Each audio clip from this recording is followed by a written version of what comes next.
नमस्कार दोस्तों। तो आज हम लोग फिर आए हैं मिस्टर दिलीप गिरी सर से बात करने के लिए। तो आज का हमारा टॉपिक है कमर में दर्द। जो कमर में दर्द प्रॉब्लम बता जाता है, अधिकतर पेशेंट बताता है कि कमर में दर्द है बहुत दिन से। तो ये प्रॉब्लम क्यों होता है, क्या और ये क्या होता है, कैसे होता है, सारा डिटेल में बताएंगे। नमस्कार दर्शकों, मेरी ओर से मैं दिलीप गिरी मेडिकल प्रैक्टिशनर। जैसा कि सवाल आज का है कि कमर दर्द क्यों होता है, तो कमर दर्द का बहुत से कारण हैं, लेकिन सबसे पहले हम देखेंगे कि एक बीमारी है ये जो गत दिन हम लोग चर्चा किए थे कि सर्वाइकल स्पॉन्डाइलोसिस के बारे में। तो उसी तरह जो है किसी किसी को कमर में होता है तो कमर में दर्द होता है, गर्दन में यदि होता हो तो गर्दन दर्द करेगा।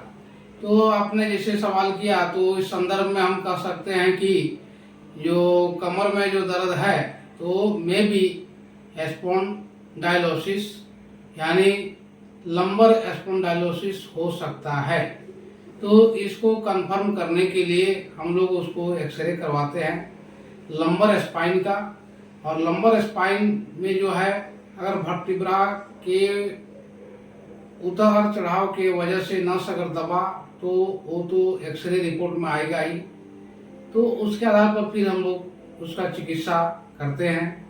खास करके इसमें भी देखा जाता है कि बहुत से लोग कहते हैं कि दर्द के साथ साथ जो है पैर सूनापन लगता है, पैरों में झंझनाहट होती है और कमर से जो है पैर जांग होते हुए नीचे की ओर जो है दर्द जाता है। तो कोई कोई कहते हैं कि साइटिका है, तो लेकिन कंफर्म करने के लिए हमको एक्सरे के साथ साथ देखते हैं कि एमआरआई तक का नौबत आ जाता है। एमआरआई ही कंफर्म करता है कि क्या चीज़ है।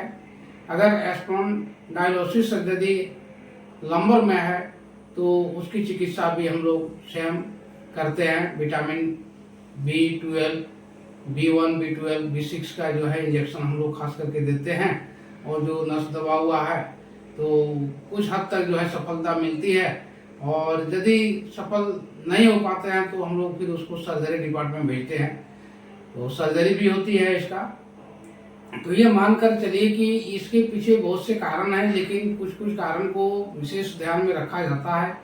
जैसे एक नंबर में हम कह सकते हैं कि कॉन्स्टिपेशन। तो कॉन्स्टिपेशन के वजह से भी है जो है कमर में प्रेशर पड़ने की वजह से नस दबता है और दर्द जो है असहनीय होती है, सहने लायक नहीं है। तो ये जो है लंबर स्पॉन्डाइलोसिस का पहचान है, लक्षण है। तो इसमें भी खास करके देखते हैं हम लोग, विशेष करके रेस्ट दिया जाता है मरीज को। पलंग या चौकी में जो है बहुत पतला बिछोना बिस्तर होना चाहिए और उसी में लेटना चाहिए, ताकि बहुत हद तक इसमें जो है आराम रोगी को मिलता है। और उसका एक्सरसाइज भी है, एक्सरसाइज भी हम कल चर्चा करेंगे, विस्तृत बता देंगे कल की किस तरह का एक्सरसाइज उनको लंबर स्पॉन्डाइलोसिस में करना है। खान पान, जहाँ तक सवाल है तो खान पान में चिकना सामान नहीं खाना है और वैसा ही भोजन करना है जो कि कब्जियत नहीं हो। और उस कब्जियत को हटाने के लिए राजमा, चना भुजा हुआ, ये सब जो है विशेष ध्यान रखा जाता है। और जहाँ तक सवाल है कि सर्जरी नहीं हो तो इसके लिए जो है डॉक्टर चिकित्सक प्रयास करते हैं, लेकिन अंतिम पड़ाव में सर्जरी का ही नौबत आता है। और उसके बाद फिर एक्सरसाइज बता दिया जाता है। कुछ दिन तक जो है लंबर बेल्ट भी लोग पहनते हैं। तो यही है चिकित्सा पद्धति और डिटेल जो है हम कल पुनः बताएंगे। तब तक के लिए आप सभी को धन्यवाद।